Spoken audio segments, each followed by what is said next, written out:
Shalom, selamat pagi Bapak Ibu Saudara terkasih dalam Tuhan Yesus Kristus. Selamat tahun baru, kiranya tahun 2024 tahun yang baru kita penuh sukacita, penuh kasih sayang dan damai sejahtera sehingga Tuhan menyertai kita sepanjang tahun ini.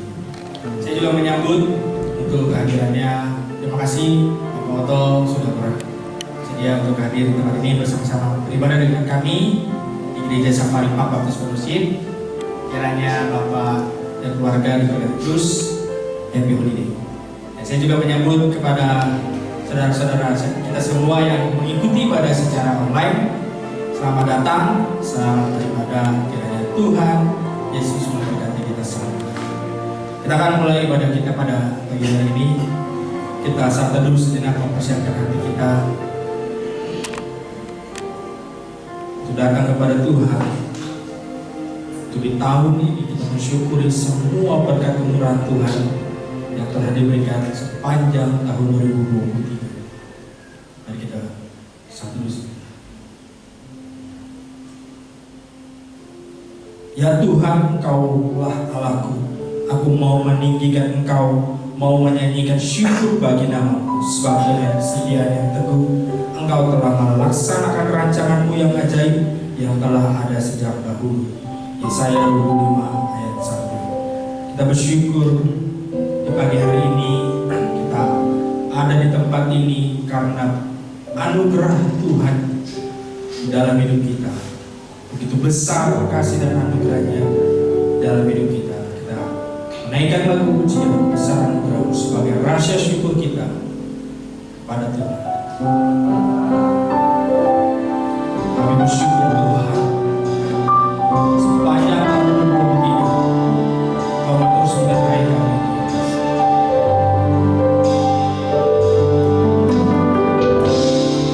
Katakan Tuhan sebagaimana Ku ada berdiri menghadap Allah Bapa.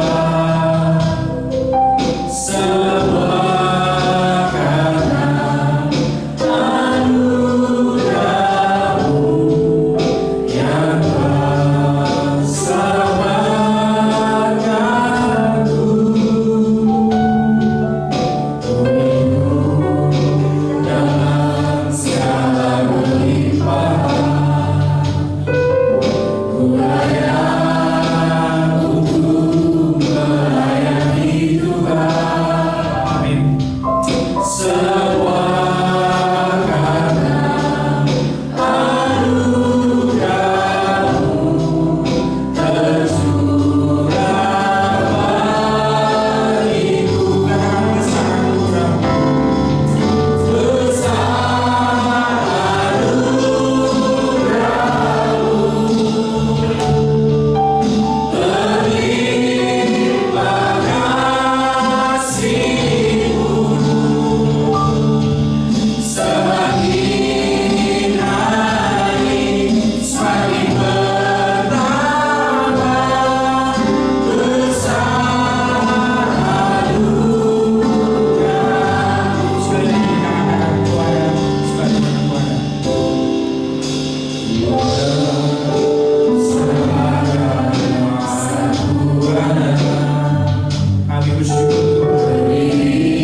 hari yang cerah ini Tuhan, kami ada di tempat ini Tuhan.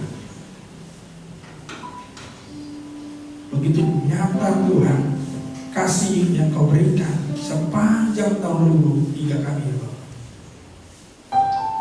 Sehingga kami bisa di tahun 2004 ini ya Tuhan.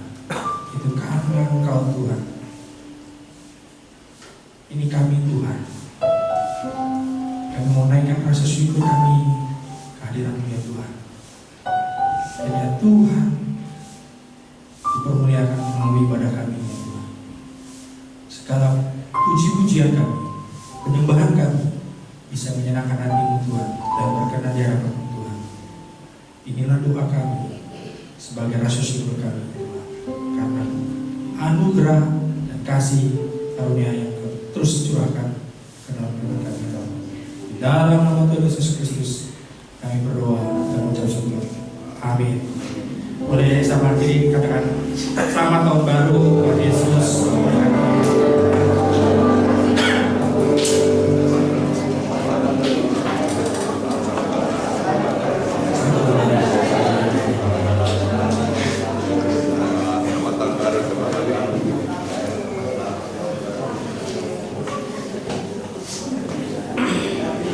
Saya yakin dan percaya Tuhan kita Allah yang baik. Dari Januari 2023 sampai Desember 2023 banyak hal yang Tuhan kerjakan. Hari ini kita syukur kepada Tuhan sebab Allah kita baik. Berikan pujian sebab Tuhan Dia baik.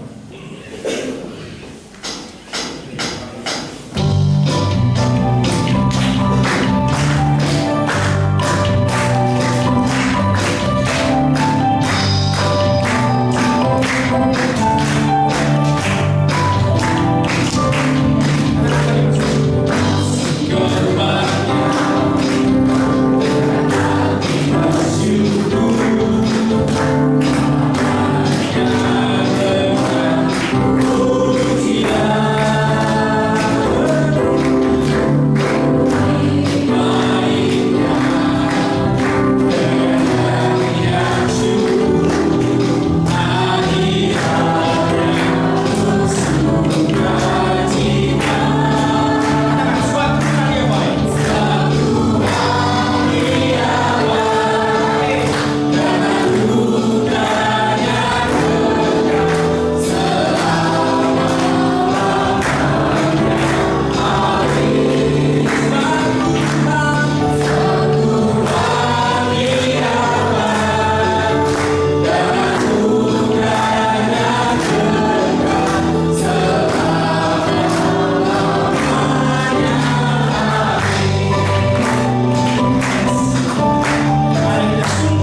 sungguh baik dan teramat baik dalam hidup kita. Kini kita akan memberikan yang terbaik dan berikan persembahan dan perpuluhan kepada Tuhan sebagai rasa syukur kita, sebagai rasa cinta kita kepada Tuhan.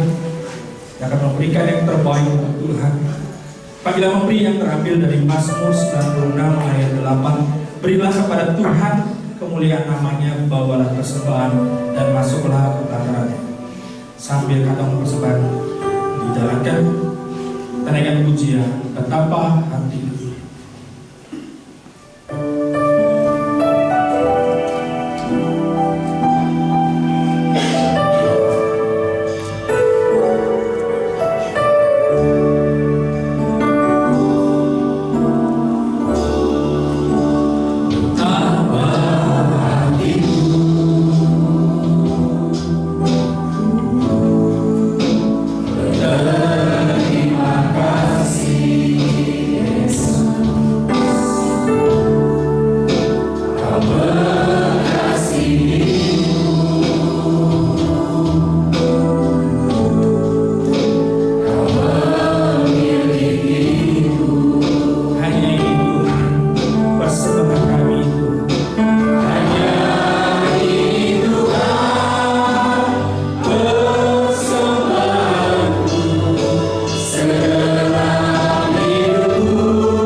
Tuhan, kami pada hari ini menyerahkan sebagian dari apa yang kami terima. Biarlah apa yang kami berikan ini dapat mempermulia kerajaan-Mu di tempat Cisarua ini. Tuhan, berkatilah kami atas persembahan yang telah kami berikan. Terima kasih Tuhan, doa ini kami naikkan dengan penuh pengharapan dalam nama Yesus Kristus, Juru Selamat dan Penebus dosa kami. Amin.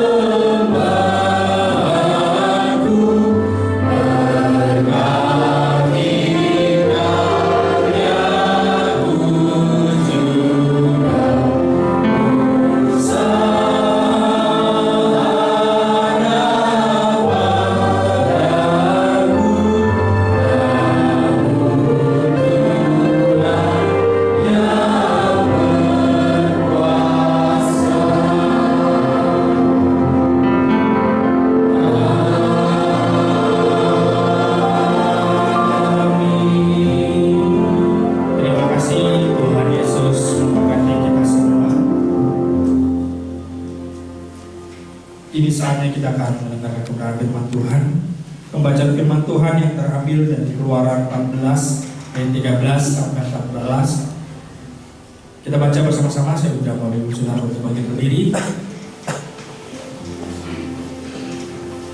Hitungan ketiga kita baca bersama-sama. 1, 2, 3.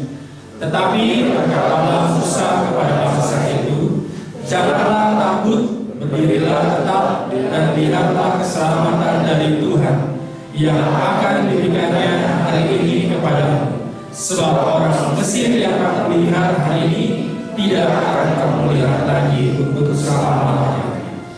Tuhan akan berperang untuk kamu dan kamu akan diam saja. Tetap berdiri, kita akan mempersiapkan hati kita mendengarkan kebenaran firman Tuhan. Firman Tuhan terus menyertai kita. Tangan Tuhan selalu menolong kita.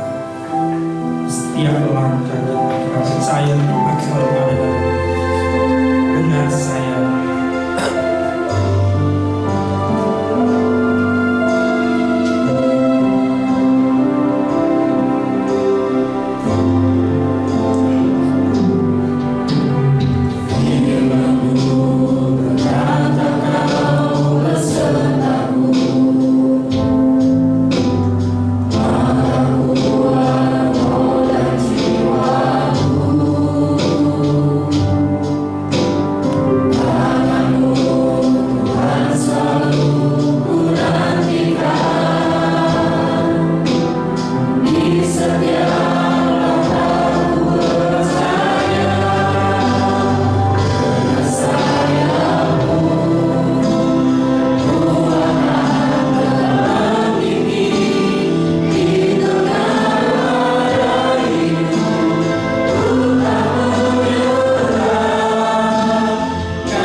Raja kami Tuhan dari segala raja Tuhan. Kami yakin dan percaya Tuhan, di tahun yang baru, tahun 2024, kami bisa melewati semua persoalan yang dihadapi kami nantinya Tuhan.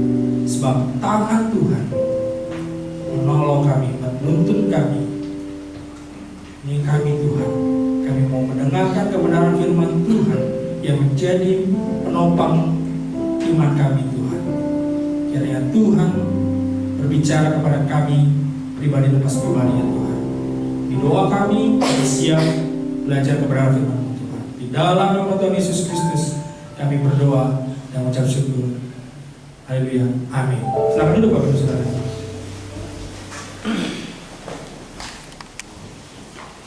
Shalom. Shalom. Kita sudah berada di tahun yang baru, di minggu pertama. Siapa yang di sini sudah buat resolusi tahun 2024? Sudah? Atau masih bingung mau ngapain tahun 2024? Atau ada yang resolusinya sama dengan saya, mau kurus? Ada? Atau ada yang mau menggemukkan badan tahun 2024? Saya yakin percaya kita semua punya resolusi yang baik di tahun yang baru, yaitu 2024. Bapak Ibu Saudaraku, tiap tahun kita terus berganti. Pasti ada resolusi yang berhasil, ada resolusi yang tidak berhasil. Kalau Bapak Ibu Saudaraku, kalau resolusinya tidak berhasil, apa yang dirasakan? Kecewa? Pasti. Jadi hilang harapan. Waduh, saya resolusi tahun 2023 gagal nih. Target berat badan belum turun-turun. Wah, pasti pusing. Saya bersyukur Pak Feby itu terus kasih saya semangat. Ayo Pak Ade, ayo Pak Ade. Saya bisa, Bapak juga bisa. Saya sama Pak Feby itu lagi suka bercanda, suka berolahraga. Wah, saya lihat kalau Pak Feby itu semangat lari pagi, keliling stadion ya Pak. Apa nggak naik terus? Wah, saya malu dengan Pak Feby yang begitu semangat untuk tetap sehat. Saya harus lebih semangat lagi seperti Pak Feby. Banyak resolusi yang kita buat, banyak juga yang berhasil, banyak juga yang gagal. Tapi Bapak Saudara, kalau kita gagal atau tidak tercapai resolusinya, apa respon kita? Diam, frustasi, ya sudahlah, saya ngikut aja, tahun ini mau ngapain aja, terserah Tuhan. Atau ya udahlah, hidup gini-gini aja, gak naik-naik, gaji gak naik-naik, semua juga biasa-biasa saja, dan sebagainya. Tapi Bapak Ibu Saudaraku, kita akan belajar di minggu pertama ini, yaitu restart dan reset. Sampai di sini HP-nya sudah lebih dari 10 tahun. Ada? Ada? Gak ada? Luar biasa, diberkati Tuhan semuanya. Saya orang yang dalam. Bapak Ibu Saudara, ketika HP kita sudah lebih dari 10 tahun, apa yang terjadi HP kita? Rusak, lemot, apalagi tidak terupdate. Kita WA mungkin bisa saja susah. Sekarang nggak tahu, WA udah terbaru, versinya banyak, teknologi yang tersedia. Bapak Ibu Saudara, kalau HP kita sudah penuh dengan banyak sampah, banyak virus, apa yang kita lakukan? Biasanya kalau HP dulu saya BlackBerry, saya cabut baterainya, bener kan? Saya cabut, kalau udah mulai hang, error, cabut baterainya, dimin sebentar, baru pasang lagi, baru nyalain. Kalau sekarang HP sekarang kan tidak bisa dicabut baterainya, baterai tangan. Kita pasti kesat lagi ke BTN, ke counter. Nih HP saya kok kenapa nggak bisa bergerak ya? Kok nggak bisa di scroll, nggak bisa di, kalau orang Paul bilang nggak bisa ditindis, nggak bisa ditekan. Ini kenapa ya? Kita pasti berusaha cari tahu kenapa. Akhirnya pasti tukang servis merestart ulang atau lebih parahnya meriset kembali seperti semula. Secara otomatis data-datanya bakal hilang. Bapak Ibu Saudaraku, kita akan belajar dari kebenaran firman Tuhan yang terambil dari Keluaran 14, bagaimana di tahun yang baru kita bisa merestart dan mungkin kita meriset hidup kita seperti pabrikan Tuhan, sehingga semua apa yang kita resolusikan bisa sesuai dengan kehendak Tuhan. Mari kita baca firman Tuhan kita yang terambil dari Keluaran 14 ayat 13 dan 14. Kita baca sekali lagi. Dikatakan begini, tetapi berkatalah Musa kepada bangsa itu, janganlah takut, berdirilah tetap dan lihatlah keselamatan dari Tuhan yang akan diberikannya hari ini kepadamu, sebab orang Mesir yang kamu lihat hari ini tidak akan kamu lihat lagi untuk selama-lamanya. Ini yang disenangi oleh kebanyakan orang. Tuhan akan berperang untuk kamu dan kamu akan diam saja. Enak gak Bapak Ibu Saudara? Pusing kan? Kita coba disuruh apa? Diam. Tuhan yang akan. Tapi Bapak Ibu Saudara, ada ceritanya yang menarik. Jadi saat itu bangsa Israel harus keluar dari Mesir. Bahwa bangsa saat itu, bangsa Israel menjadi budak orang-orang Mesir. Walaupun mereka tanda kutip yaitu adalah orang rendahan atau budak, tapi semua dipenuhi kebutuhan. Mau hiburan ada, mau makanan juga ada. Apapun yang ada yang dibutuhkan saat itu orang Yahudi maupun orang Mesir, semua ada di Mesir. Tetapi ketika Musa melihat bahwa orang-orangnya itu bangsanya dihina, direndahkan, dan Tuhan manggil Mus bawa kumpulin semua bangsa Israel, orang-orang Israel, orang Yahudi, saya akan kasih tanah perjanjian. Kamu bawa, kumpulin orang-orang Lewi, suku ini, kumpulin satu. Kita akan tanah perjanjian. Tanah yang lebih makmur lagi, di sini madu dan sebagainya. Luar biasa pokoknya tanah ini. Tapi Bapak Ibu, sebelum mereka keluar, ada tantangan dihadapi bahwa orang Mesir, yaitu Raja Firaun, tidak suka. Akhirnya apa yang terjadi? Kalau di pasal 14 ini, bagaimana ketika orang Israel pergi keluar, dikejar oleh orang-orang Mesir. Dengan apa? Dikatakan di Keluaran 14, saya membacakannya.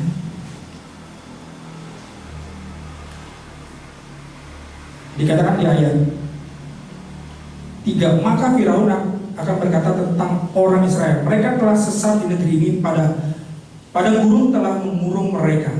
Aku akan mengeraskan hati Firaun sehingga ia mengejar mereka, yaitu bangsa Israel, dan terhadap Firaun dan seluruh pasukannya aku akan menyatakan kemuliaanku, sehingga orang Mesir mengetahui bahwa akulah Tuhan. Lalu mereka bertobat demikian.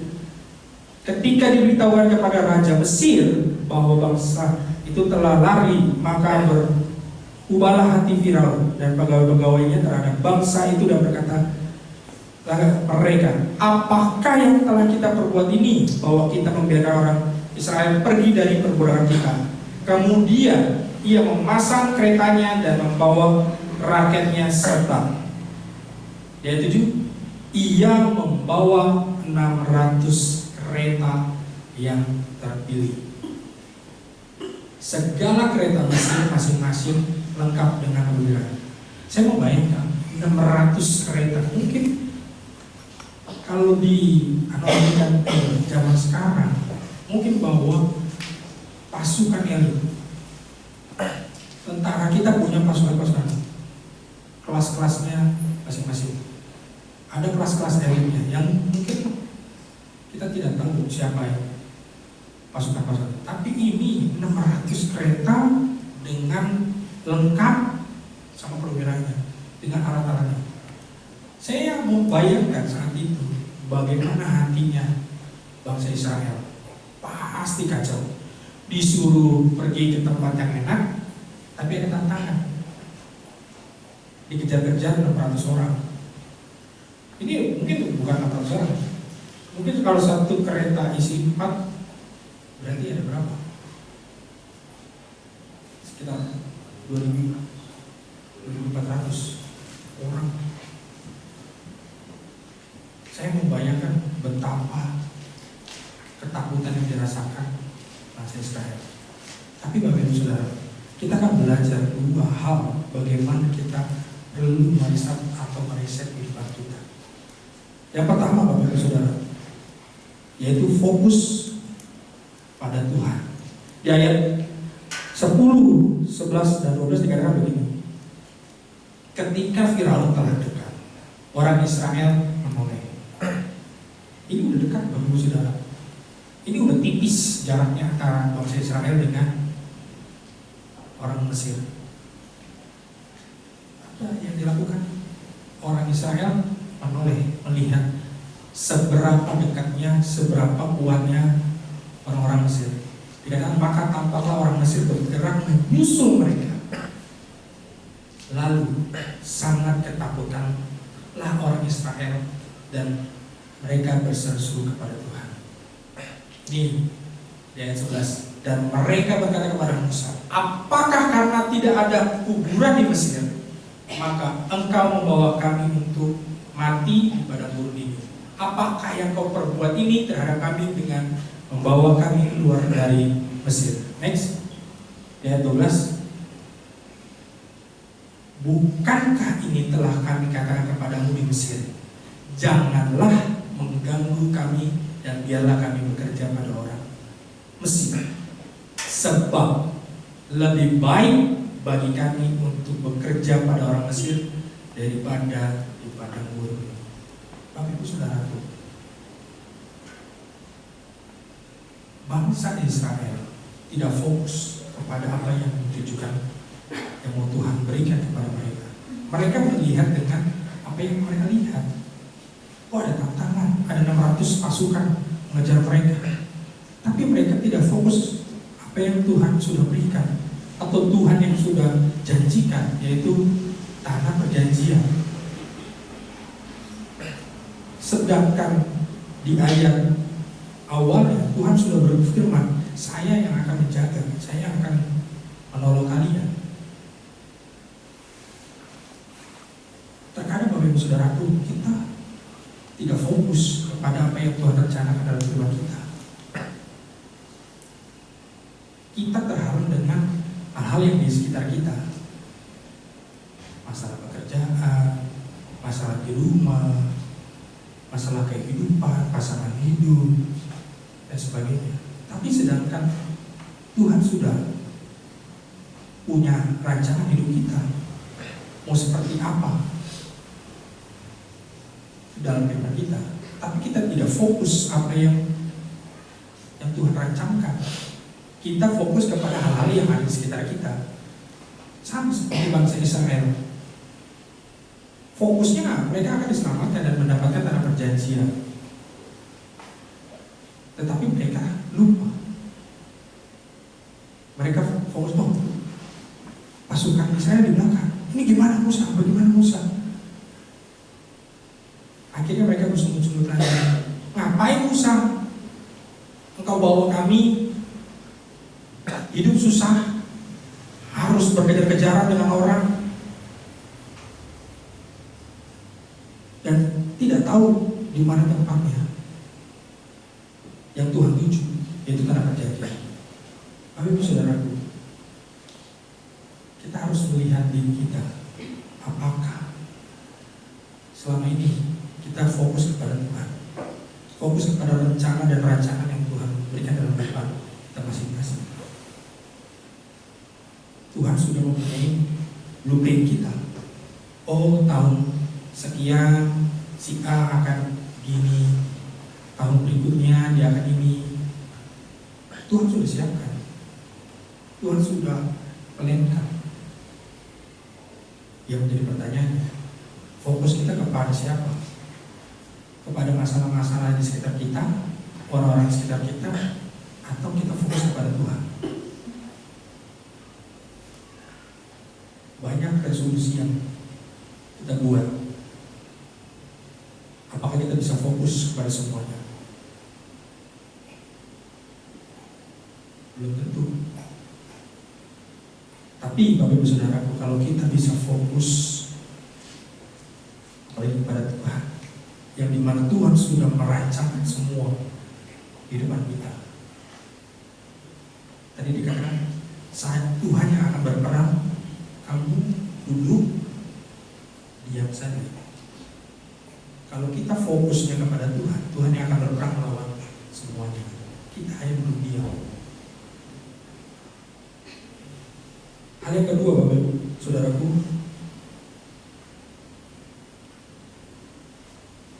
next, yaitu mengikuti perintah Tuhan. Ini yang susah.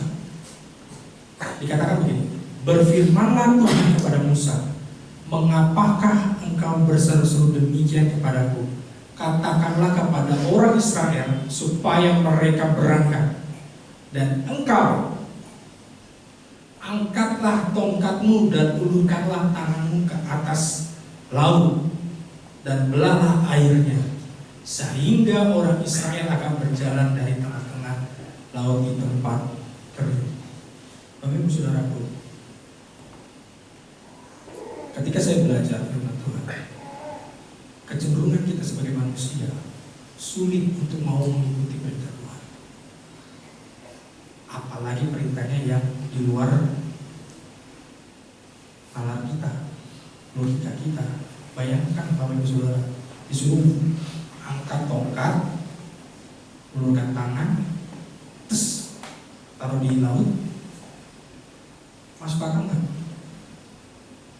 Sebagai logika kita manusia, itu nggak mungkin. Nggak mungkin hanya colok tongkat, bim salabim, bah, laut terbelah. Itu nggak mungkin. Sebagai kita manusia punya logika, itu mustahil. Tapi Bapak Saudara, Musa mendapatkan perintah angkat tongkat dan taruh di laut, dan itu akan terbelah. Ketika kita mau mengikuti perintah Tuhan, yang mungkin di pikiran kita itu nggak mungkin Tuhan, itu terlalu susah. Kalau kita mau mengikutinya, Tuhan akan menolong semuanya. Ketika Musa mengikuti perintah Tuhan, bangsa Israel selamat. Kalau Musa tidak mengikuti perintah Tuhan, musnah bangsa Israel. Yang luar biasanya, Tuhan memakai cara yang berbeda-beda dan unik yang kita tidak pernah tahu dan tidak pernah kita pikirkan. Musa tidak pernah berpikir bahwa laut akan terbelah, dan itu ada waktunya Bapak Ibu Saudara. Ketika bangsa Israel sudah lewat, airnya langsung kembali. Bayangkan, itu begitu detailnya Tuhan sudah rancangkan kehidupan setiap umat, setiap ciptaannya. Banyak cara, setiap orang berbeda-beda caranya yang diberikan oleh Tuhan. Yang menjadi pertanyaannya, siap gak mengikuti perintah Tuhan?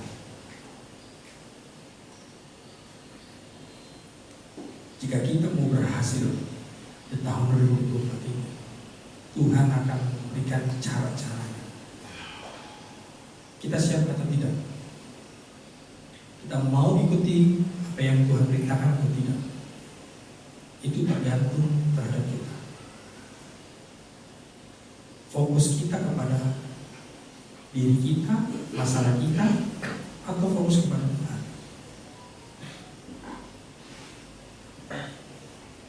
Banyak hal yang terjadi dalam kehidupan kita yang membuat kita tidak fokus. Kita harus memeriksa dan bahkan meriset kembali kehidupan kita, sehingga ketika kita menjalani hidup yang baru di tahun yang baru, Tuhan akan menolong semuanya dalam kehidupan kita. Tuhan akan berperang melawan semua yang kita hadapi. Kita hanya diperintahkan duduk diam. Sekali lagi ayat 14 kita baca bersama-sama.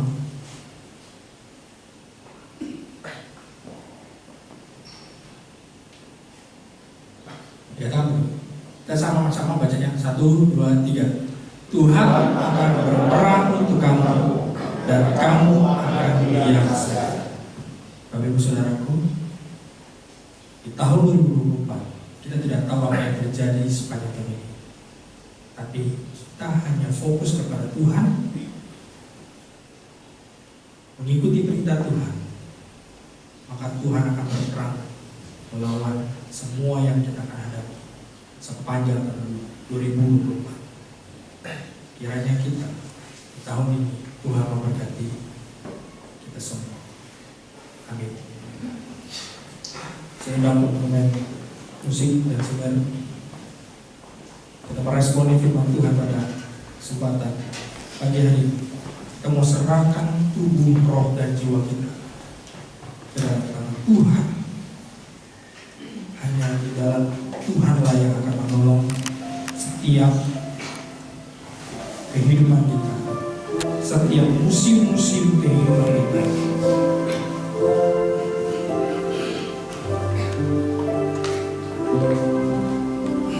Dan aku serahkan pada Tuhan.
berdoa pada Tuhan, menaikkan permohonan kita di tahun yang baru 2024. Kiranya Tuhan menolong kita dan menyertai kita setiap musim kehidupan kita. Ini kami Tuhan, tubuh, jiwa dan roh kami Tuhan. Segala resolusi kami di tahun ini Tuhan, kami mau serahkan ke dalam tangan-Mu. Seperti firman-Mu ya Tuhan, kami percaya bahwa Engkau akan berperang dan menuntun kami di tahun 2024. Kami siap Tuhan untuk fokus kepada Engkau Tuhan, siap mengikuti setiap arahan, tuntunan, dan perintah yang Kau berikan kepada kami.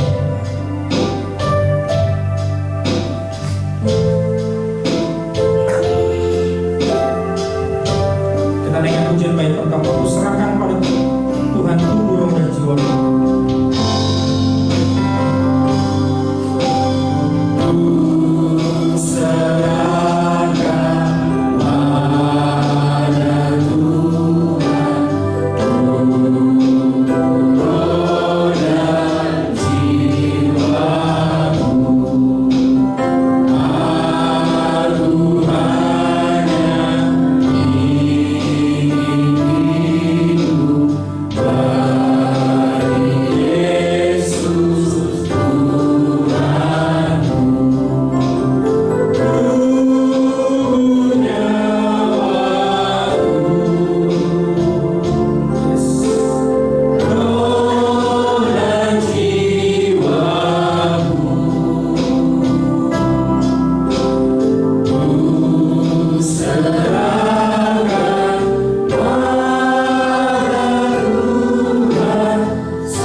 Segala harapan kami, segala resolusi kami pasrahkan ke dalam tangan-Mu Tuhan.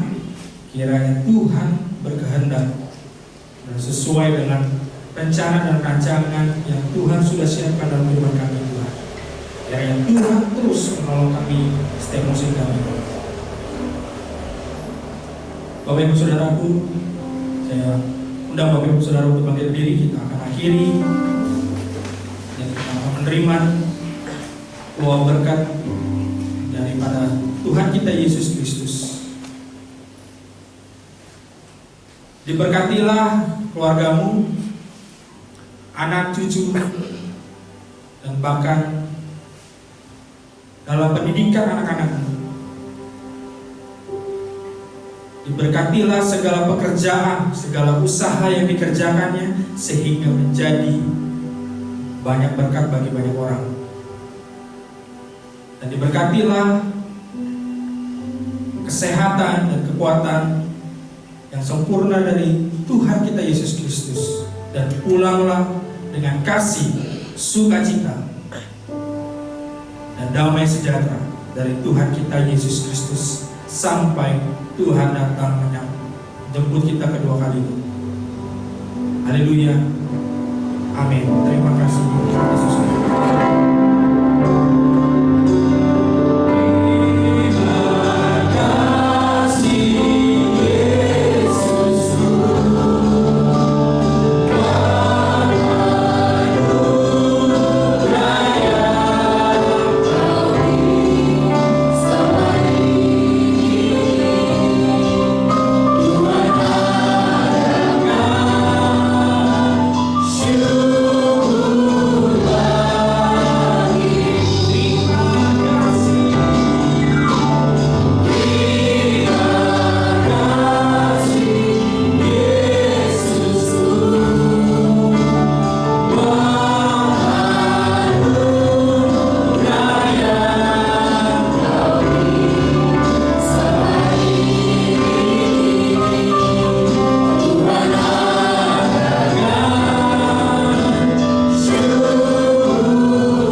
Haleluya.